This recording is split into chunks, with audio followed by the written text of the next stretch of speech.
In the beginning, God created everything, from the oceans deep to the plants and trees and everything else we see. From the dust, God created humans. Male and female, He created them. The rulers of the universe, He created them. And it was very good. Everything was as it should be.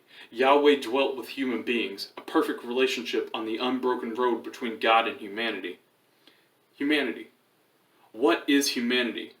Much more than nothing, but far short than infinity. The image of God we were meant to be. Don't we know what we gave up on that tree? And now there's a great divide that separates what we are and what we could be. Is there anything that can free me from the sin inside of me? And how do we cross this great ravine? A bridge could return us back to God, but how could we do so? It would be impossible to do it on our own. And here's where God steps in. A promise I can give you, declares the Lord, that one day sin and shame and misery will be no more. It will be swept away. But until the time where you dwell with your new king, here are the laws you must obey. You shall not steal. You shall not murder. Honor your fathers and your mothers, and here have about 6 others. But be aware that there's always a price to pay when you don't follow this good advice. Of course, there was no way we could ever do this on our own. Let he who is without sin cast the first stone. The new bridge of the law cannot last forever, but those who have faith in the Lord will one day be repaid, for God's plan is already in place. Of course, there were those who did not believe that this time of suffering would pass, so instead of clinging to God, they cling to the things that would not last. Foreign gods, money, fame, honor, power. And with each pursuit, they built bridges of their own, but after a while, they had to reap what they sowed. Foreign nations came to destroy all that they had known. Those illegitimate bridges of theirs began to groan and fall. These were the words of the prophets that were written on the walls, and even with the returning generation, they too could not stand tall, so the word would have to wait for God to answer their call. And then silence. 400 years of silence and waiting for a time when God would fulfill His promise.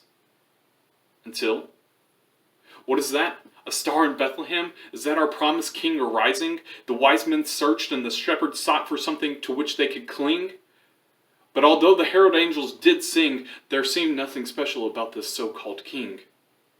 But oh, were they wrong. This child was so significant. He was the promised king and bridge to the Father. He was the one who could make wine out of water, spoke to the Pharisees and proved he was smarter.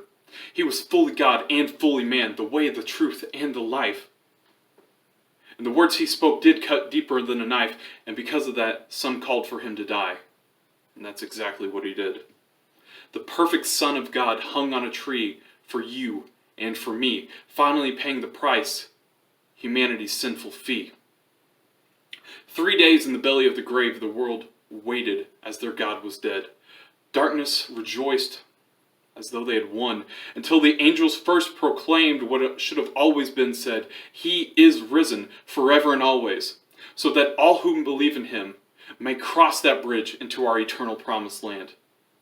And after roaming for 40 more days, He would ascend to be at the Father's mighty right hand, but not until He gave us this command: disciple and teach everyone. Everything. So this is what the new body, the church, did, and they continue until this day. This is the story of the Bible, but this is also my story, my way. And it can be yours too if you follow Him down this path, this unbroken road of glory. God bless.